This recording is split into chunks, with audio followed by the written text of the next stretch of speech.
Hello everyone, welcome to easy maths.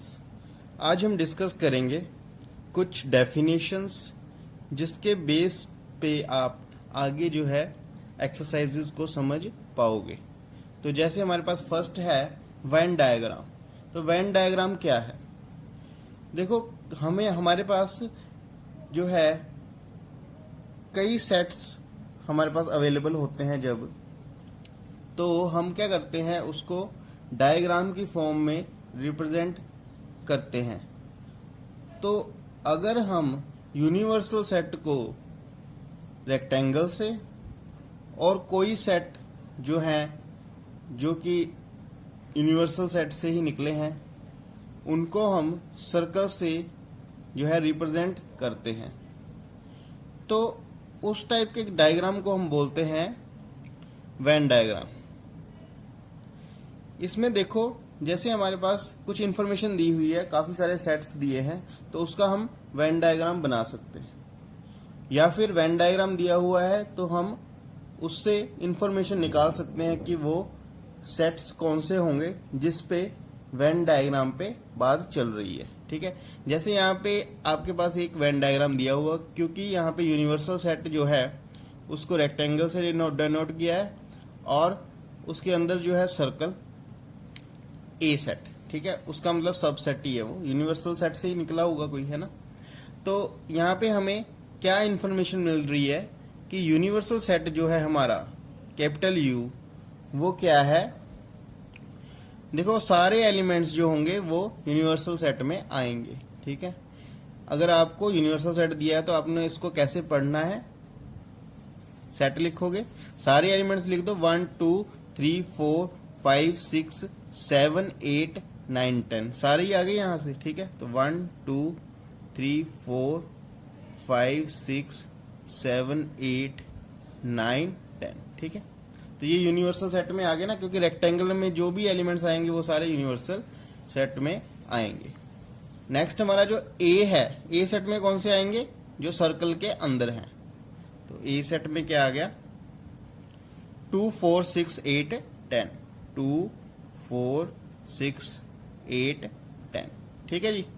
तो इस तरह से आपने वेन डायग्राम को पढ़ना है। और अगर आपके पास इस तरह का इन्फॉर्मेशन दिया हुआ है, ठीक है, तो फिर आप इसका वेन डायग्राम भी बना सकते हो इजीली, ये बन जाएगा। ठीक है, तो ऐसे देखना है आपने इस तरह से। ये अब हमारे पास इन्फॉर्मेशन दी हुई है, ये हमारे पास एक रेक्टेंगल है जो क्या है, एक यूनिवर्सल सेट को रिप्रेजेंट कर रहा है, और अंदर उसके दो सेट्स हैं क्योंकि सर्कल में लिखे हुए हैं, एक ए सेट ये वाला और उसके अंदर एक बी सेट है। ठीक है, तो यूनिवर्सल सेट यहाँ से क्या निकलेगा, हम इन्फॉर्मेशन जो है उसको निकालते हैं। इसमें से क्या आएगी इन्फॉर्मेशन, यूनिवर्सल सेट है हमारा 1 2 3 4 5 6 7 8 9 10, वो तो सारे वही हैं, 1 2 3 4 5 6 7 8 9 10, मतलब सारे हमारे पास एलिमेंट्स ये होंगे। ठीक है, इससे बाहर कोई भी एलिमेंट नहीं आएगा किसी भी सेट में।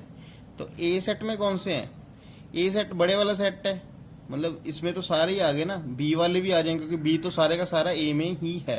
ठीक है, तो यहाँ से हमें क्या पता लग रहा है कि ए सेट में कौन से आएंगे एलिमेंट्स, 2 4 6 8 10, 2 4 6 8 10, ठीक है जी।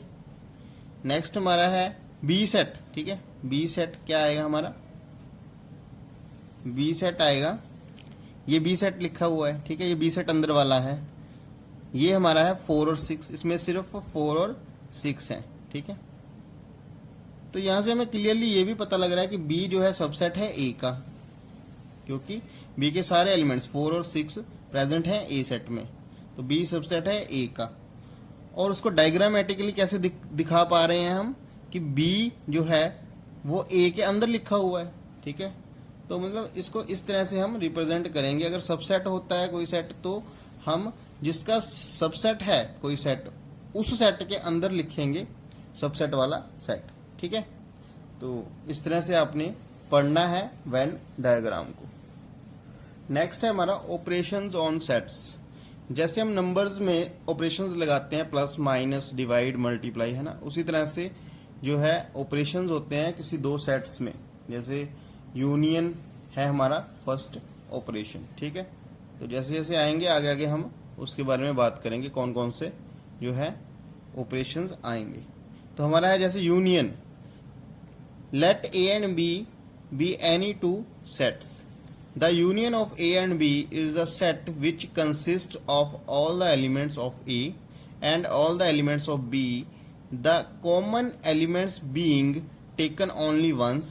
The symbol U is used to denote the union. Symbolically, we write A union B and usually read as A union B.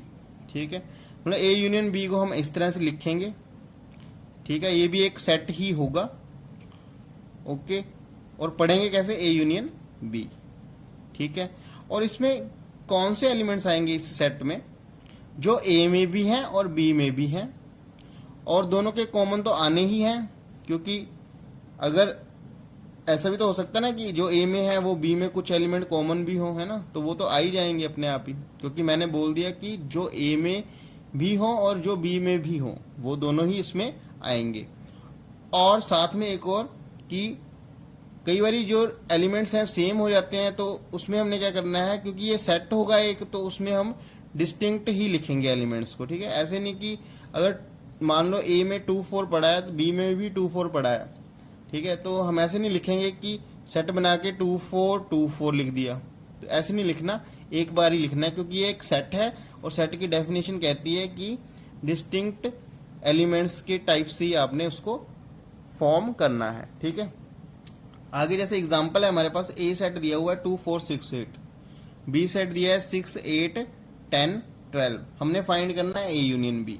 तो ए यूनियन बी हमारे पास क्या सेट आ जाएगा, सारे एलिमेंट ही लिख देंगे 2 4 6 8 10 12, 2 4 6 8 10 12, ठीक है। दोनों में जो एलिमेंट्स थे वो लिख दिए हमने, और जो रिपीट हो रहे थे, जैसे यहाँ पे 6 है, यहाँ पे 8 है, यहाँ पे भी 6 है, यहाँ पे भी 8 है, ये रिपीट हो रहे थे, 2 बार नहीं लिखे, एक बार ही लिखे, ठीक है। तो ये हमारा A union B final answer. तो नेक्स्ट हमारा जो एग्जांपल है वो है एग्जांपल नंबर 2। लेट ए हमारे पास दिया हुआ है set A E I O U and B set दिया है ए आई यू, ठीक है। Show that A union B is equals to A. हम क्या करते हैं, फाइंड करते हैं ए यूनियन बी। तो ए यूनियन बी अभी आप हमने किया था, क्या आएगा वो तो सेम ही आ जाएगा ना, ए के बराबर ही आ जाएगा, क्योंकि ए आई यू तो यहाँ पे पड़े ही हुए हैं, ए आई यू, ठीक है। और हमने रिपीट करके नहीं लिखने, तो ए ई आई ओ यही वाला सेट आ जाएगा, ठीक है जी। तो ये है क्या, ये ए ही तो है, ठीक है, क्लियरली दिख रहा है, ठीक है। अब ए यूनियन बी जो हमारा है ए के बराबर क्यों आया है, ठीक है, ये हम यहाँ से एक ऑब्जर्वेशन कर सकते हैं, क्योंकि बी जो था वो क्या था, हमारा सबसेट था ए का, क्योंकि ए आई यू जो है, ठीक है ना, सारे एलिमेंट्स प्रेजेंट हैं ए में। तो जब हमारे पास यूनियन करना हो और एक सेट जो है दूसरे सेट का सबसेट हो, तो यूनियन में हमेशा क्या बनेगा, दोनों सेट में से कोई एक सेट बनेगा, और वो कौन सा सेट बनेगा, जो बड़े वाला सेट होगा, ठीक है, मतलब जो सुपर सेट होगा वही वाला आएगा आंसर में, यूनियन में, ठीक है। तो जैसे यहाँ पे ए यूनियन बी किया, बी यहाँ पे सबसेट ऑफ ए था, तो ए यूनियन बी में क्या आएगा, सुपर सेट वाला, ए सुपर सेट ऑफ बी ना, तो ए आ गया यहाँ पे आंसर। तो ये हमारी एक ऑब्जर्वेशन हो गई, ठीक है। तो डेफिनेशन क्या होगी यूनियन की, the union of two sets A and B is the set C. एक सेट ही होगा, है ना, ए यूनियन बी एक सेट ही होगा, उसको हम सी बोल रहे हैं, which consist of all those elements which are either in A or in B including which are in both, ठीक है। वो तो हो ही जाएंगे ना, उसके अंदर ही आ जाएंगे, क्योंकि हम या तो ए वाले या तो बी वाले, उन दोनों के ही हमने कंसीडर करने हैं। In symbol we write A union B जो है हमारा सेट बिल्डर फॉर्म में हम उसको कैसे लिख सकते हैं, X such that X belongs to A or X belongs to be. या तो एक्स जो है ए में होगा या फिर एक्स बी में होगा, मतलब इस सेट में कैसे एलिमेंट्स होंगे, या तो वो ए में होंगे एलिमेंट्स या फिर बी में एलिमेंट्स वो होंगे, ठीक है। तो वेन डायग्राम से हम इसको कैसे दिखा सकते हैं, जैसे ये हमारे पास यूनिवर्सल सेट है रेक्टेंगल में, ठीक है।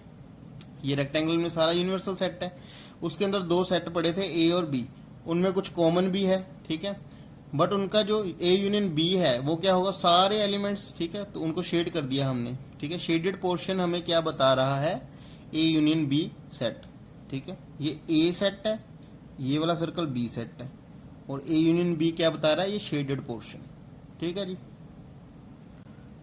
नेक्स्ट हमारे पास है some properties of operation of union.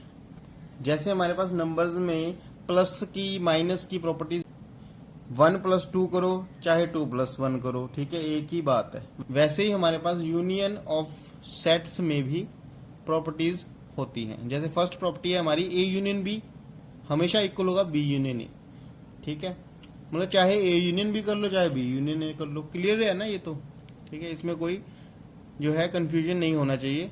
और A union B equals to B union A की प्रॉपर्टी को हम बोलते हैं कॉम्यूटेटिव प्रॉपर्टी, ठीक है, या फिर कॉम्यूटेटिव लॉ, ठीक है। इसी तरह से हमारे पास सेकंड है A union B bracket union C is equals to A union B union C, B union C पे ब्रैकेट है, इसको हम बोलते हैं एसोसिएटिव लॉ, ठीक है। जैसे 1+2+3 इक्वल्स टू होता है 1+2+3, चाहे आप 1+2 को पहले जोड़ के तीसरे में ऐड कर दो, चाहे आप 2 और 3 को जोड़ के 1 में ऐड कर दो, ठीक है, आंसर सेम आएगा। ऐसे ही यूनियन में भी होता है। इस तरह से हमारे पास थर्ड पार्ट है, जो हमारी थर्ड प्रॉपर्टी है A union phi is equals to A. Phi क्या है, फाई में तो कुछ भी नहीं होता, ठीक है, उसके साथ अगर आप यूनियन कर दो कि किसी भी सेट की तो वही वाला सेट दोबारा आ जाएगा, ठीक है। इसको हम बोलते हैं law of identity element, phi is the identity of union. Next है हमारा fourth law A union A equals to A, मतलब किसी भी सेट का यूनियन आप उसी सेट के साथ करोगे तो हमें वही सेट मिल जाएगा, मतलब जितनी मर्जी बार आप ए, जैसे मान लो आपके पास ये 1 2 दिया है, ठीक है, इसी का आप यूनियन इसी के साथ कर दो तो 1 2 ही लिखोगे आप, चाहे फिर से कर दो, मतलब जितनी मर्जी बार आप यूनियन करते जाओ, ठीक है, तो सेम ही आता जाएगा, ठीक है। इसको हम बोलते हैं इम्पोर्टेंट लॉ। बट जब हम ए यूनियन ए को एक एक को लिखते हैं, मतलब एक बार यूनियन करते हैं जब हम, तो उसको हम बोलते हैं आइडेम्पोटेंट लॉ।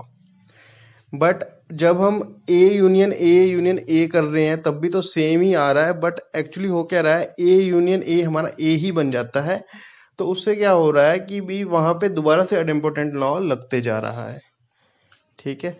बट हमने आइडेम्पोटेंट लॉ बोलना किसको है, सिर्फ एक बार जब यूनियन हुआ है सेम सेट्स का और वो सेम ही आंसर हमें दे रहा।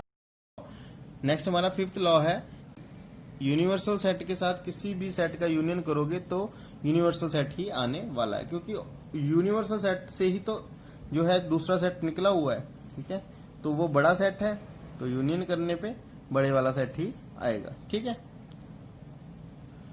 नेक्स्ट है हमारा इंटरसेक्शन ऑफ सेट्स, ठीक है, ये हमारा दूसरा ऑपरेशन है।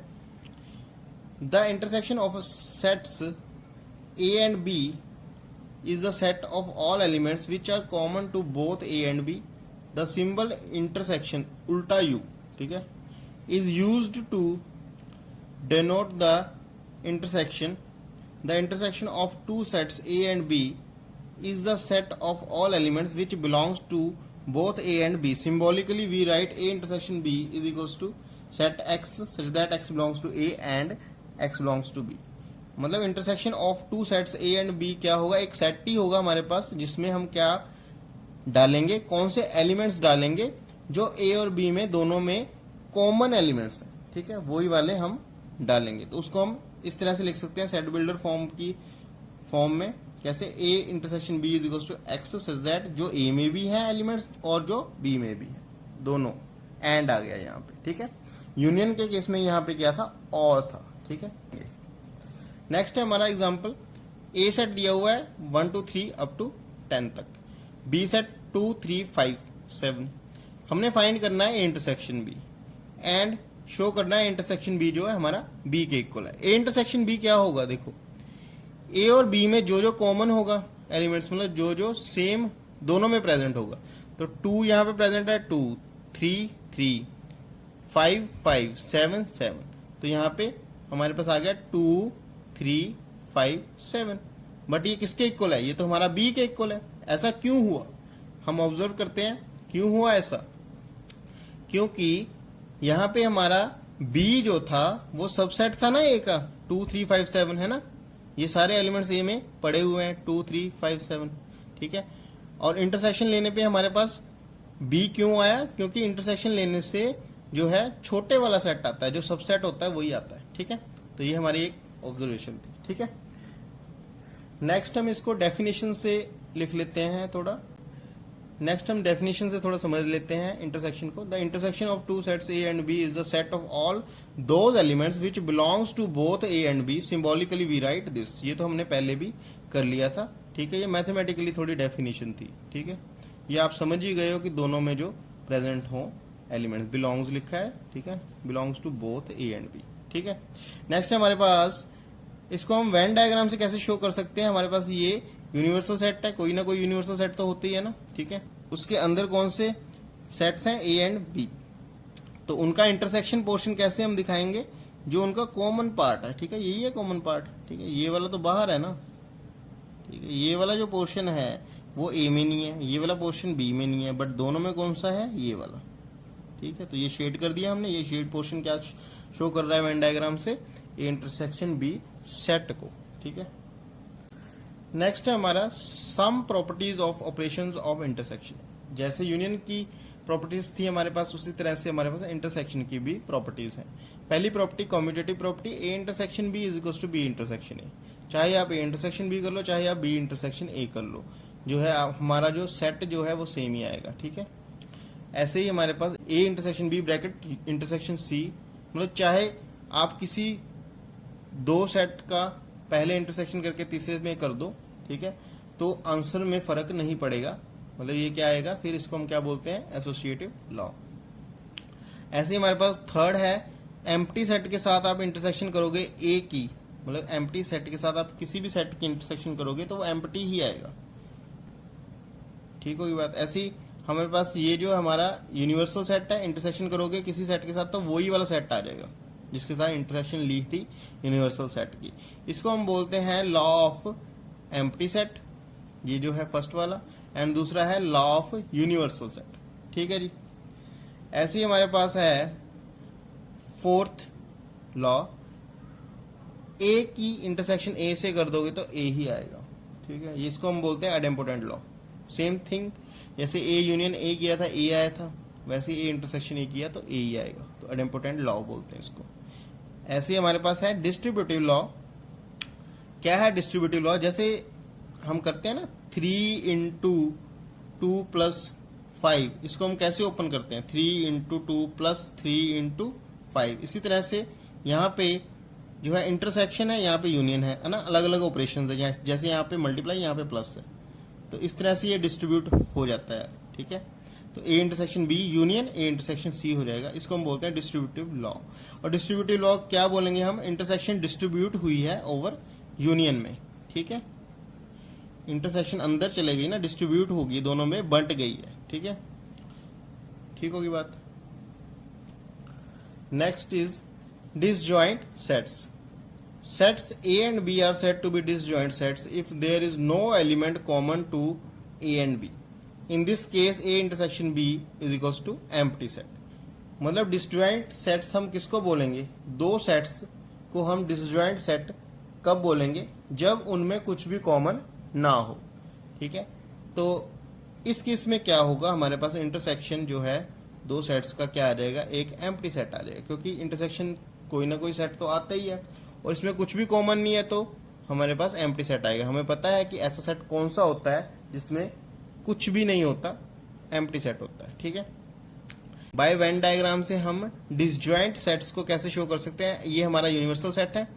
डिसजॉइंट सेट्स को हम ऐसे दिखा सकते हैं कि यूनिवर्सल सेट के अंदर दो सेट्स होंगे ए एंड बी, जो सर्कल में होंगे और अलग अलग होंगे, कुछ भी यहाँ पे इंटरसेक्ट करता हुआ नहीं दिखाई देगा, ठीक है, अलग अलग पड़े होंगे वो, ठीक होगी बात।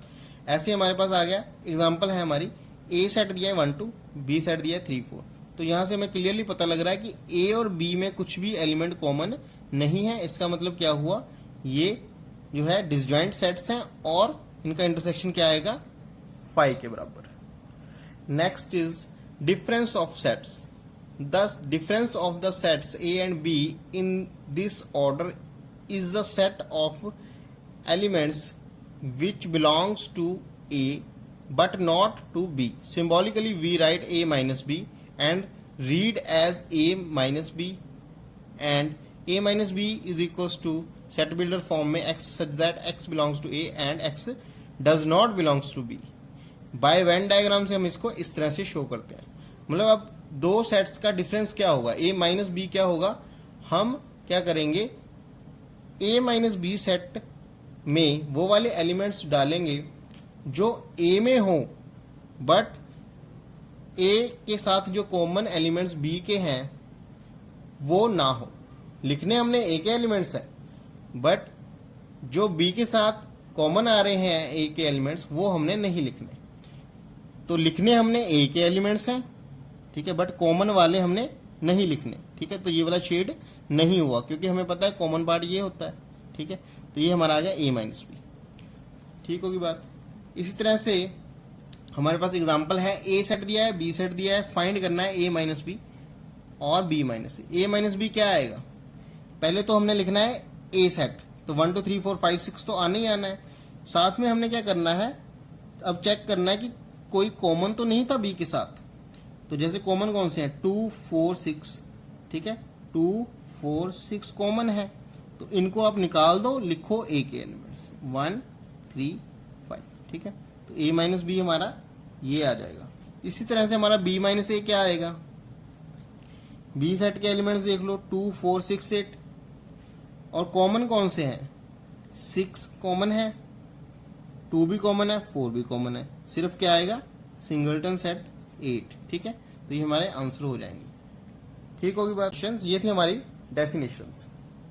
तो आगे हम करेंगे इस पे बेस्ड जो एक्सरसाइज है हमारी। तो बने रहिएगा हमारे साथ। हमारे साथ बने रहने के लिए आप चैनल को सब्सक्राइब कर सकते हो, प्रेस कर सकते हो बेल आइकन को, ठीक है। और हम यहाँ पे सारा सिलेबस कवर करेंगे, आप बने रहिएगा। Thank you very much.